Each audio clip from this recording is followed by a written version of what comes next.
kita akan melihat bagaimana dinamika yang berkembang hari ini sangat dinamis.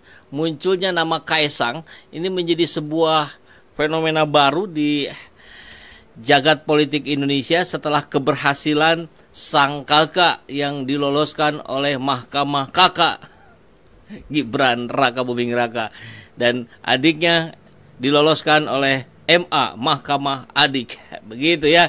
Nah, semua yang memilih PKS, semua yang memilih Anies itu tidak karena amplop, karena tidak ada amplopnya.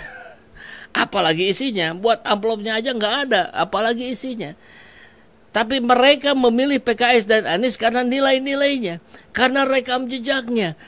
Kaesang, PKS tolak cawagupnya bocil ini, Anies tolak Kaesang. Karena kesombongan Kaesang, boleh juga tuh, ya jadi pasangannya Anies boleh. Wow, itu kan kesombongan luar biasa itu. Dari seorang anak kecil yang tidak tahu apa-apa, 2 hari masuk partai langsung jadi ketua. Karena infrastruktur yang menggoda PSI sehingga mau menerima Kaesang. Kan logikanya begitu. Ya, kita harus putuskan rantai oligarki, rantai politik dinasti. Dan Kaesang pasti akan memaksakan ini. Dan ketika Kaesang memaksakan ini, maka ini adalah awal dari kehancuran politik dinasti. Maka ini awal dari putusnya rantai oligarki yang kemudian akan menguasai, mengkooptasi politik di Indonesia. Ini menjadi kabar baik sebetulnya ya. Sebanyak 33,8% responden tidak akan memilih Ketua Umum PSI Kaesang Pangarep jika dicalonkan sebagai Gubernur Jakarta pada Pilkada 2024. Angka resistensi itu diperoleh berdasarkan hasil survei Litbang Kompas pada 15 hingga 20 Juni 2024 yang memotret potensi keterpilihan dan penolakan pada sosok jika dicalonkan maju pada Pilkada Jakarta 2024. Sementara itu, sebesar 14,8% responden belum memberikan jawaban atau menjawab tidak tahu apakah akan memilih Kaesang atau tidak. Sedangkan, responden yang pasti memilih putra bungsu Presiden Jokowi ini sebanyak 9,8%. Dikutip dari kompas.id pada Selasa 16 Juli 2024, sebesar 41,8% responden sisanya mempertimbangkan akan memilih Kaesang jika dicalonkan menjadi Gubernur Jakarta. Tak hanya Kaesang, sosok yang mendapat resistensi lainnya adalah pejabat Gubernur Daerah Khusus Jakarta, Heru Budi Hartono, sebesar 33,3%. Namun, responden yang belum menjawab atau menjawab tidak tahu akan memilihnya juga cukup tinggi, yakni 30,5%. Menteri Sosial Tri Risma hari ini berada di urutan selanjutnya sebagai sosok yang mendapat resistensi, yakni sebesar 27,5%. Namun, responden yang tidak akan memilihnya juga cukup tinggi, yakni 33,8%. Menteri Keuangan Sri Mulyani dan Menteri BUMN Erick Thohir juga cukup mendapat resistensi sebanyak masing-masing 25,5%. Berdasarkan data Litbang Kompas, 21,3% responden tidak akan memilih keduanya jika maju pada Pilkada Jakarta 2024. Sementara itu, mantan Gubernur DKI Jakarta Anies Baswedan dan Basuki Cahayapurnama atau Ahok, serta mantan Panglima TNI Jenderal Purnawirawan Andika Perkasa mendapat resistensi di bawah 20%. Apabila Kaesang mendapat resistensi tinggi, mantan Gubernur Jawa Barat Ridwan Kamil justru mendapat resistensi paling rendah dari responden, yakni sebesar 12%. Namun, survei yang sama juga memperlihatkan pilihan responden masih bisa berubah, dilihat dari presentase responden yang mempertimbangkan akan memilih. Nah, PKS nilai kerjasama dengan PDIP untuk mengusung Anies bisa terjadi jika keduanya oposisi. Ini dari judulnya aja sudah begini. Artinya apa? Artinya PKS dan PDIP ini sudah sama-sama, sudah satu frame untuk mengusung Anies Baswedan. Ini bahasa di panggung politik saja. Saya sih punya keyakinan, kalau PKS tidak oposisi, maka PKS akan ditinggalkan oleh kader-kadernya. Jika PDIP tidak oposisi, maka PDIP akan ditinggalkan oleh kader-kadernya. Itu lagi-lagi logika sederhana saja. Masa sudah dikhianati oleh satu keluarga masih mau gitu mendukung misalkan Kaesang? Kan nggak mungkin PDIP gitu. Anies ya nggak mungkin lah. PKS nggak mungkin. Ya Anies juga nggak mungkin. Sama-sama nggak mungkin. Nah, ini Ketua DPP Partai Keadilan Sejahtera Mardhani Alisera mengatakan pihaknya bisa bekerja sama dengan PDIP untuk mengusung mantan Gubernur Anies Baswedan. Peluang itu bisa direalisasi jika sama-sama menjadi oposisi. Wah, ini kan keren ini. Dan saya menangkap kalimat ini sebagai sebuah sinyalemen bahwa PKS dan PDIP sudah sama-sama oposisi. Tinggal keberaniannya saja, level keberaniannya. Sebuah tulisan dari pengamat politik dan pemerhati bangsa. Ini membahas PKS, PDIP, dan Anies Baswedan. Tulisannya saya bacakan dulu ya. Salam perubahan, politik itu kepentingan. Betul. PDIP mulai melihat Anies sebagai sosok masa depan. Lantaran Anies belum memiliki lawan seimbang di Pilgub Jakarta. Semua berebut untuk mengambil Anies sebagai kandidat calonnya termasuk PDIP. PDIP Jakarta sepakat untuk mengusung mantan rival Ahok ini maju di Pilgub Jakarta. Siapa lagi?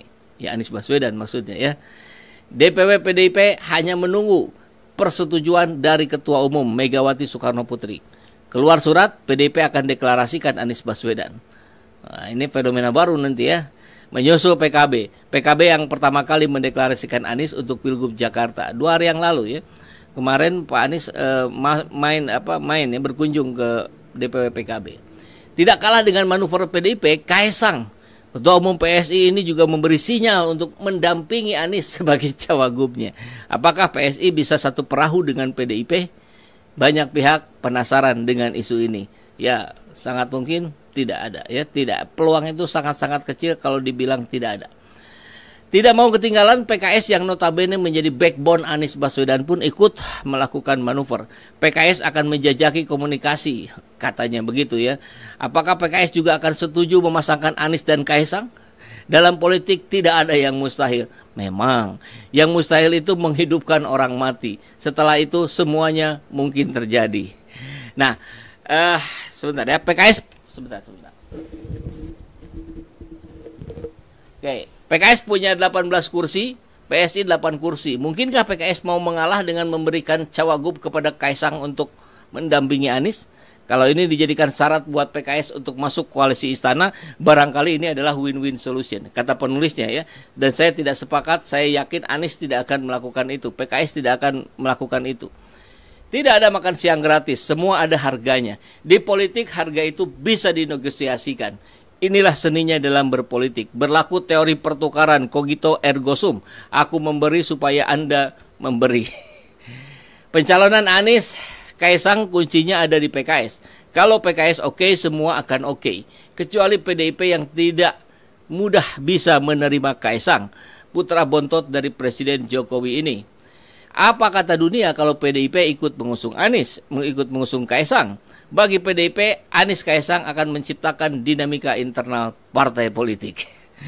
Bagaimana pula dengan usia Kaesang yang belum genap 30 tahun saat pendaftaran, sementara KPU belum mengakomodir putusan Mahkamah Agung untuk kemudian mengubah aturan usia di PKPU. Belum ya, mungkin besok lusa nerima, itu gimmick saja.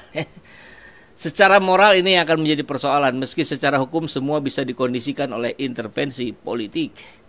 Jika Anies Kaesang disepakati PKS, maka ini akan menutup pintu Ridwan Kamil untuk maju di daerah khusus Jakarta. Ridwan Kamil dipaksa balik ke Jawa Barat. Baliknya Ridwan Kamil ke Jawa Barat akan mengacaukan rencana Gerindra dan PAN untuk memasangkan Deddy Mulyadi dan Bima Arya. Di Jawa Barat, Ridwan Kamil tidak mudah untuk ditumbangkan. Susah cari lawan tandingnya. Susah bukan berarti tidak ada ya. Beda di Jakarta, Ridwan Kamil rentan tumbang. Maka memasangkan Anies, Kaesang bisa membuka peluang adanya paslon tunggal dari parpol. Ini nanti lawan kota kosong, kata penulis ini ya. Anies Kaesang diusung PKS, PKB, Nasdem, PSI, Golkar, Gerindra, dan PAN. Jokowi cukup memanggil ketum-ketum partai itu, semua akan beres. Agustus nanti saat pendaftaran Pilgub, Jokowi masih jadi presiden. Kita ingat itu ya. Jadi walaupun Gerindra melalui juru bicaranya terus berupaya menyodorkan Ridwan Kamil maju di Pilgub Jakarta, tapi kalau Jokowi turun tangan, semua manuver akan berhenti. Apapun bagi PDIP, situasi ini bisa membuat partai yang dinakodai Megawati ini akan kesulitan mencari partner koalisi. Maka saat ini semua sedang menunggu bagaimana respon PKS terhadap wacana Anies Kaisang ini. Menunggu apa keputusan PKS setelah ketemu dengan partai-partai yang lain, termasuk dengan PSI. Ya, akan ada pertemuan, nampaknya begitu ya. Jakarta 14 Juni. Jadi saya ingin mencermati tulisan ini yang seolah-olah membuka ruang yang besar, ya. PKS membuka ruang yang besar bagi bersandingnya Anies dan Kaisang untuk memenangkan Pilgub Jakarta.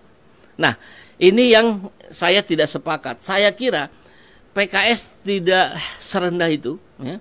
PKS bisa dibuktikan dengan komitmen-komitmennya dalam pemilu ke pemilu, selalu konsisten, ya, selalu ikut apa suara kader di bawah, dan tidak ada peluang PKS kemudian mau menerima Kaisang untuk dipasangkan sebagai calon gubernurnya Anies.